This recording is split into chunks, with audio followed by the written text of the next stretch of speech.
اس میں یہ کہا جا رہا ہے کہ پنجاب کے 4 صوبے بنا دیے جائیں گے اور پنجاب، وسطی پنجاب اور لاہور اس کا ہیڈ کوارٹر ہوگا.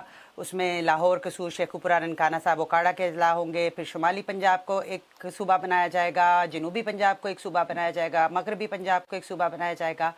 بلوچستان کو بھی 4 صوبوں میں تقسیم کہا جا رہا ہے، جس میں ساحلی بلوچستان، وسطی بلوچستان، شمالی بلوچستان اور مشرقی بلوچستان ہوگا.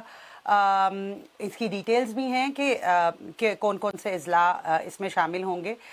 میں ذرا مختصر کر کے یہ بتا دیتی ہوں. خیبر پختونخوا کے 2 صوبے بنائے جائیں گے. شمالی خیبر پختونخوا، جس میں پشاور، مردان، صوابی، نوشہرہ، چار سدہ اور بنیر کے علاقے آئیں گے، اور جنوبی خیبر پختونخوا، جس میں ڈیرہ اسماعیل خان کو ہیڈ کوارٹر بناتے ہوئے ٹانگ، کوہاٹ، ہنگو، کرک اور بنو کے علاقے آئیں گے. اور سندھ کو بھی 2 صوبوں میں بنایا جائے گا، جس میں سندھ کا ایک علاقہ کراچی اور حیدرآباد پر مشتمل ہوگا، اور جسے سندھ شہری کہا جائے گا، اور سندھ دیہی جو ہے اس کو سکھر کو ہیڈ کوارٹر بناتے ہوئے خیرپور، شکارپور، نواب شاہ، دادو، میرپور خاص وغیرہ کو بنایا جائے گا.